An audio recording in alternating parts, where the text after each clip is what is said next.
नमस्कार, आप देख रहे हैं आज तक।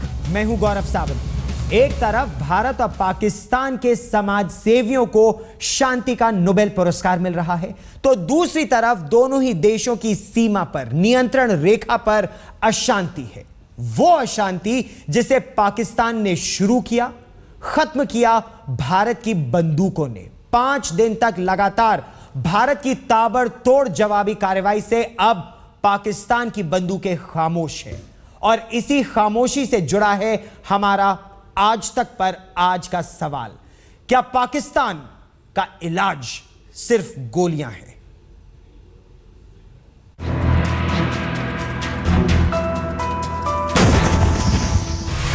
चार युद्ध, 2 समझौते, दसियों खूनी झड़प। पुरानी कहावत है कि लातों के भूत बातों से नहीं मानते। 1947 से 2014 तक का इतिहास गवाह है कि हर बार पाकिस्तान पर यह जुमला फिट बैठा है। इस बार भी यही हुआ। सीमा पार पाकिस्तान जब फायरिंग से बाज नहीं आया तो भारत को पाकिस्तान के मुंह पर इतने गोले दागने पड़े कि उसे बचाओ बचाओ चिल्लाते हुए संयुक्त राष्ट्र संघ तक जाना पड़ा। लेकिन पाकिस्तान को बचाने कोई नहीं आया। आखिरकार पाकिस्तान की बंदूकों को कल रात से सांप सूंघ ही गया। ये बयानबाजों की बोली चलने वाली नहीं है, जवानों की गोली चलने वाली है।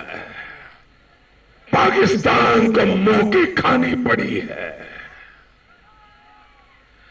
अब दोबारा वो हिम्मत नहीं करेंगे। पिछली बार पाकिस्तान ने इसी साल जून जुलाई में 45 दिन तक सीमा पार से फायरिंग की, लेकिन इस बार उसे सिर्फ 5 दिन में ही भरपेट सबक मिल गया। ये देखिए पाकिस्तानी मीडिया में कैसे पाकिस्तान की तबाही की तस्वीरें पेश की जा रही हैं। शहादत के बावजूद भारतीय जहरियत जारी। अक़वाम मुत्तहिदा की सेक्रेटरी जनरल बान की मून का कहना। इस बार भारत के जवाब में सबसे ज्यादा गौर करने वाली बात थी भारत के तेवर। भारत ने पाकिस्तान को सिर्फ बंदूक से जवाब देना ही ठीक समझा। प्रधानमंत्री, गृह मंत्री, रक्षा मंत्री सभी पाकिस्तान पर एक लाइन से गरज रहे थे। सरकारें इससे पहले भी गरजती थीं, लेकिन सरकारों का गुस्सा टीवी पर इस तरह दिखाई नहीं देता था। बहादुर जवानों ने सही जवाब दे दिया है भाइयों बहनों। यदि पाकिस्तान अपनी हरकतों से बाज नहीं आया तो हमारे सेना के और हमारे बीएसएफ के जवान, बॉर्डर सिक्योरिटी फोर्स के जवान ईंट का जवाब पत्थर से देंगे। आपको मैं भरोसा दिलाकर मैं जाना चाहता हूं। इस एडवेंचरिज्म के साथ वो आगे बढ़ते रहे तो इसकी कीमत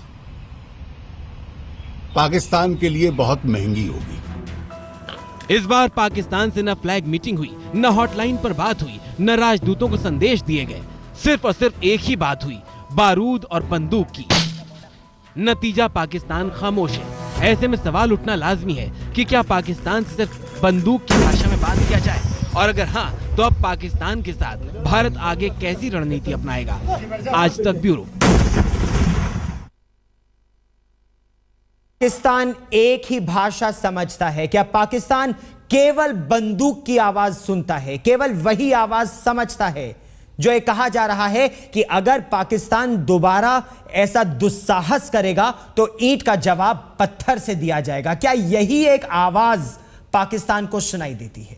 क्या यह सही रणनीति है? और हमारे साथ इस समय स्टूडियो में जुड़ रहे हैं जनरल वेद प्रकाश मलिक, पूर्व थल सेना अध्यक्ष हैं, चंडीगढ़ से हमारे साथ जुड़ रहे हैं। General Raj Kadyan, former deputy chief हैं आर्मी के, वो हमारे साथ जुड़ रहे हैं। Major general GD Bakshi, defence analyst हैं, वहां पर पोस्टेड रह चुके हैं कुपवारा के क्षेत्र में भी और रजौरी के क्षेत्र में भी, वो हमारे साथ जुड़ रहे हैं। स्टूडियो में एम्बेसडर राजीव डोगरा हमारे साथ जुड़ रहे हैं, पाकिस्तान में रह चुके हैं, पाकिस्तान की रग रग से वाकिफ हैं। हमारे साथ मेजर जनरल आर.के. मल्होत्रा जुड़ रहे हैं, वो राष्ट्रीय सुरक्षा परिषद में रह चुके हैं, पाकिस्तान की रग रग से वाकिफ हैं, वो हमारे साथ जुड़ रहे हैं। और ब्रिगेडियर वी महालिंगम हमारे साथ इस समय है। हम समझना चाहते हैं कि नरेंद्र मोदी सरकार ने जो नई टेम्पलेट बनाई है, जो नई रणनीति बनाई है, क्या यही एक रणनीति है जो कारगर होगी? क्या यही भाषा पाकिस्तान समझता है? जनरल जीडी बख्शी, ईंट का जवाब पत्थर। अगर पाकिस्तान ये गलती करता है तो उसको महंगा पड़ेगा। क्या यही भाषा पाकिस्तान समझता है सर? देखिए, लातों के भूत कभी बातों से नहीं मानते। हमारा बहुत देर से कहना है कि हमने बहुत प्रयास किए पाकिस्तान से बातचीत करने के लिए, सुलह संधि करने के लिए, लेकिन हर बार हमें पाकिस्तान की फौज की तरफ से जवाब कार्रवाई मिली कि उन्होंने सीमा पर सीज फायर वायलेशन शुरू करी, उन्होंने इन्फिल्ट्रेशन की दर्जे हरारत बढ़ाई, उन्होंने टेररिस्ट वारदातों को अंजाम देने की कोशिश करी। हम लोग बहुत देर से कह रहे हैं कि अब वक्त आ गया है पाकिस्तान की फौज से पाकिस्तान की फौज की भाषा में बातचीत करने के लिए, और केवल पाकिस्तान की फौज को गोलियों की भाषा समझ आती है, और गोलियों की भाषा जब नहीं समझ आती तो गोली का जवाब गोले से देना चाहिए, और यही हमने देखा है और आप देख रहे हैं कि इससे फर्क पड़ेगा। जनरल मलिक, करगिल युद्ध के दौरान आप थल सेना अध्यक्ष थे और उस समय पाकिस्तान को आपने परास्त किया, भारतीय सेना ने परास्त किया। क्या यही एक भाषा पाकिस्तान समझता है? 155 मिलीमीटर के गोले करगिल में चले थे, इस समय मोटार्स फायर हुए हैं, लेकिन क्या यही एक भाषा पाकिस्तान समझता है? क्या नरेंद्र मोदी सरकार की रणनीति सही है?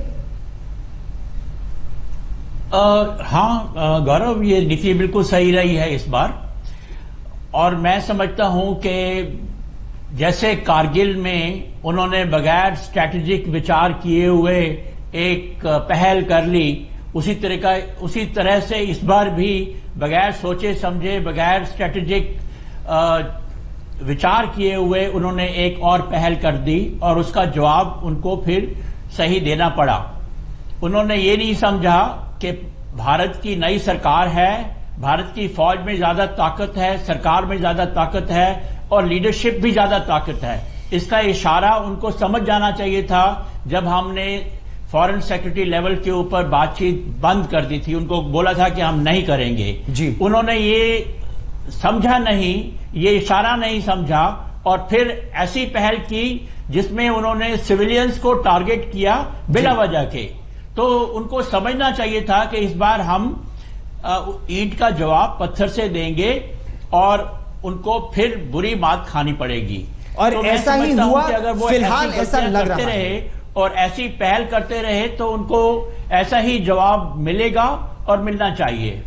जी, एम्बेसडर डोगरा, आपसे मैं ये समझना चाहूंगा, आप पाकिस्तान में रह चुके हैं, पाकिस्तान की रग रग से वाकिफ हैं, क्या यही नई टेम्पलेट है भारत पाकिस्तान संबंध की? ऐसा क्या हुआ है इस सरकार के आने के बाद? नियंत्रण रेखा पर फायरिंग पहले भी होती थी, गोलियां पहले भी चलती थी, इस बार अलग क्या है?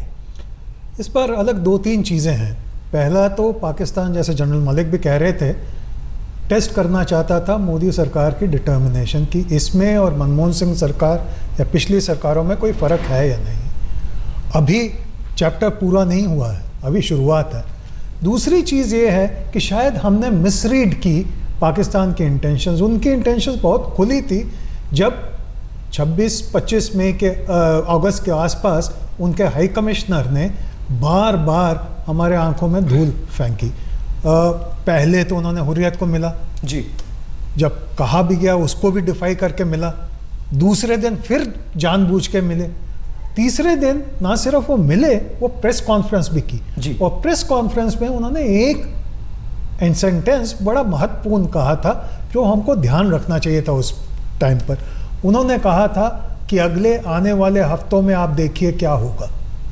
तो वो धमकी दे रहे थे, वो नई सरकार को टेस्ट कर रहे थे और कह रहे थे कि हम एस्केलेट करेंगे, और उन्होंने उसी तरह जैसे उन्होंने बताया उसी तरह एस्केलेट किया।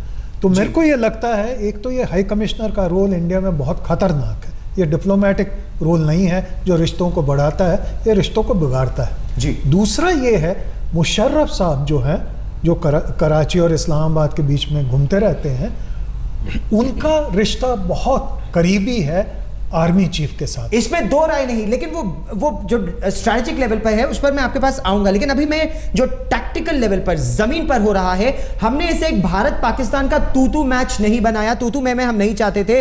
इसमें केवल हम इस देश के जो सबसे बड़े और इंपॉर्टेंट स्ट्रैटेजिक थिंकर्स हैं उनको अपने स्टूडियो में लेकर आए हैं।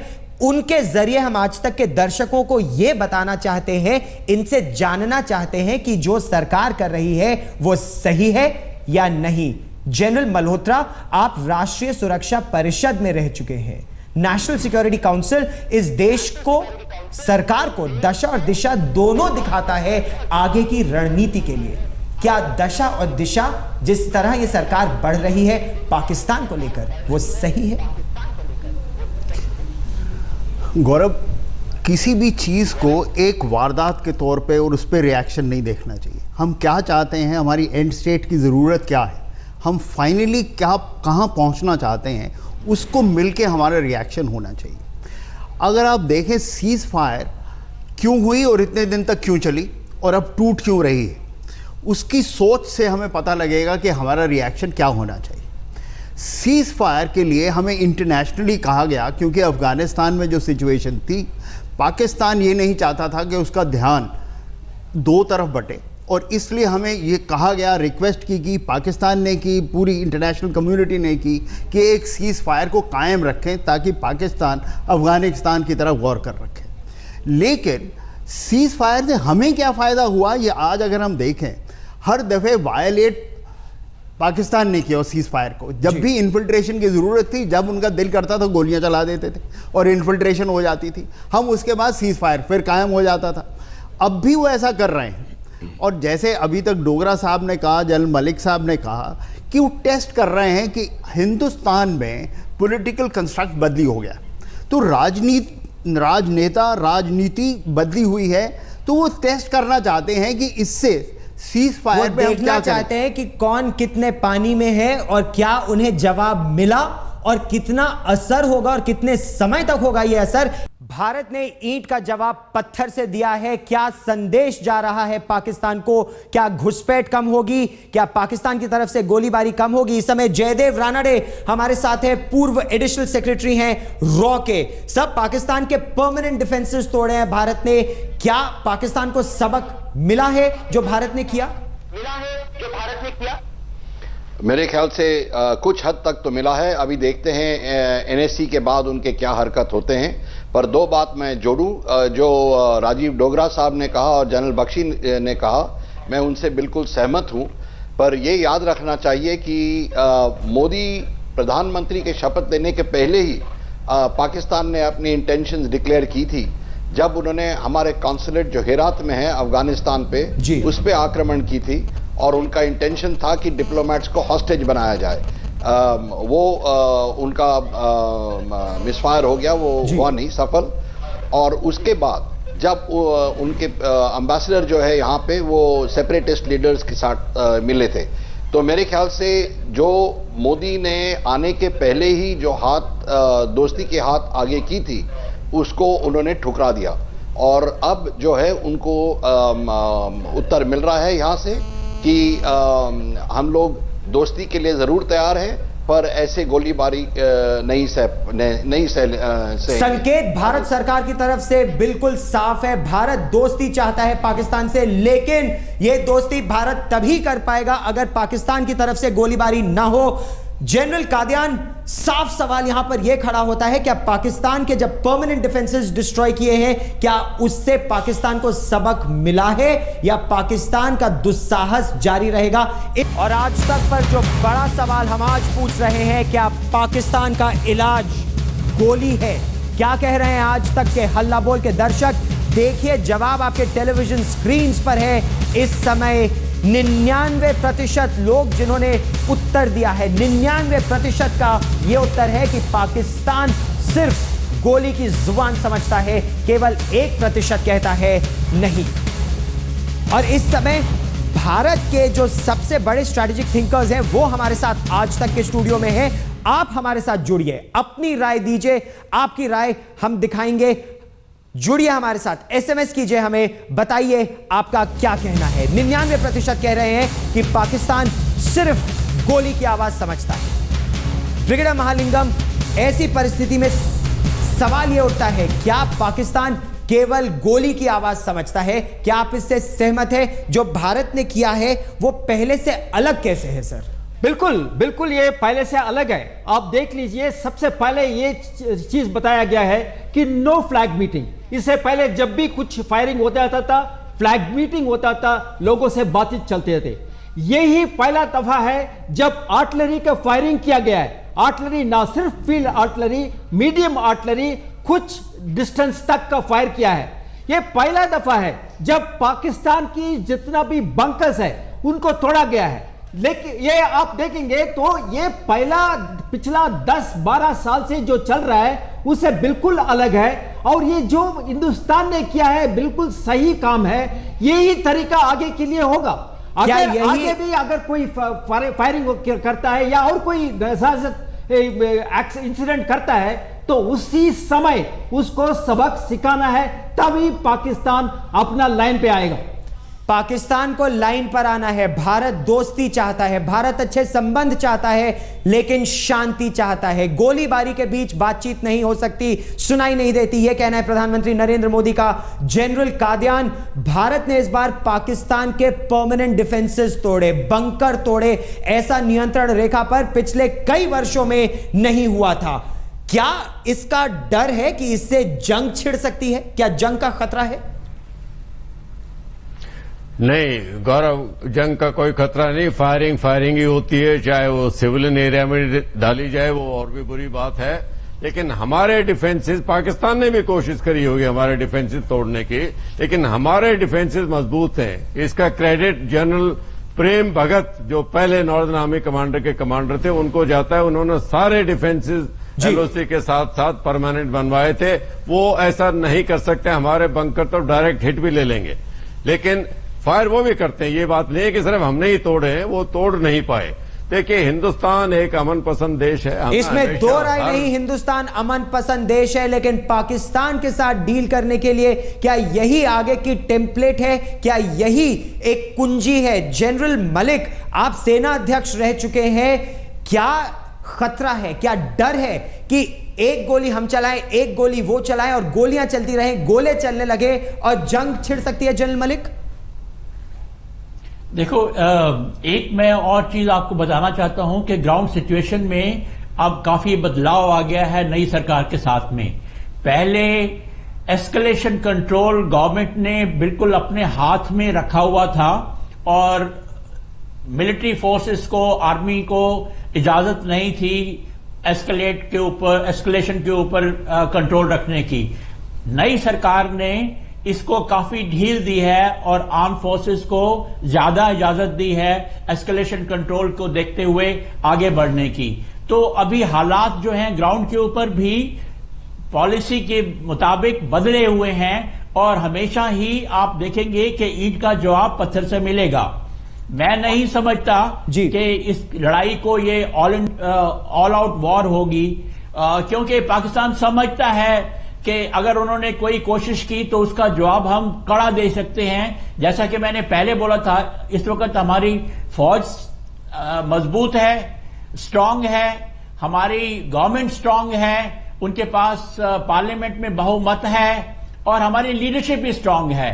तो क्या ये संदेश अगर देखा जाए तो मुझे नहीं लगता कि वो इतनी हिम्मत करेगा, और अगर करेगा तो उसमें कोई शक नहीं कि उसको मुंह की खानी पड़ेगी। तो पाकिस्तान दोबारा ऐसा करने का दुस्साहस नहीं करेगा, यह कहना है जनरल मलिक का। जनरल मल्होत्रा, क्या पाकिस्तान को यह संकेत मिल गया है कि अगर उसने ऐसा दुस्साहस दोबारा किया तो उसे और मुंह की खानी पड़ेगी, उसका और नुकसान होगा? उनको यह संदेश मिला या नहीं मिला, जितनी दफ़े करेंगे उसी दफ़े हम इस संदेश को रीइंफोर्स करेंगे। हमें कोई मतलब नहीं कि वो अब समझेंगे नहीं समझेंगे, जब भी करेंगे हम उनको इसी तरह समझाएंगे, पहली बात। दूसरी बात, ये सीज फायर का अब कोई मतलब नहीं। सीज फायर एक हमने फालतू चीज़ बना रखी है अपने आप को रिस्ट्रेन करने के लिए, एस्केलेशन कंट्रोल करने के लिए। अब इस सीज फायर का कुछ मतलब नहीं, और पाकिस्तान को ये समझा देना चाहिए कि अब कोई सीज फायर नहीं है जब तक वो हाथ जोड़ के ये ना कहें कि दोबारा ये गलती नहीं करेंगे।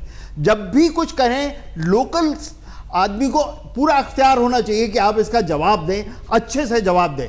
कोई एस्केलेशन का फिक्र, पता नहीं क्या लड़ाई हो जाएगी, अगर होगी तो हमारे लिए अच्छा, हम एक ही बारी में सारा सबक सिखा देंगे। हमें ज़रूरत नहीं है इसके डरने की कि एस्केलेशन होगी या कुछ होगी। ठीक है, भारत को डरने की आवश्यकता नहीं है, लेकिन भारत तो शांति चाहता है, भारत तो इकोनॉमिक प्रोग्रेस चाहता है। जनरल मलिक, अगर इस तरह की बातें होगी तो दुनिया घबरा जाएगी। कैपिटल अभी नरेंद्र मोदी साहब अमेरिका गए हैं, चाइना से बात कर रहे हैं, जापान गए हैं, $बिलियन मांग रहे हैं भारत के विकास के लिए, इन्वेस्टमेंट के लिए।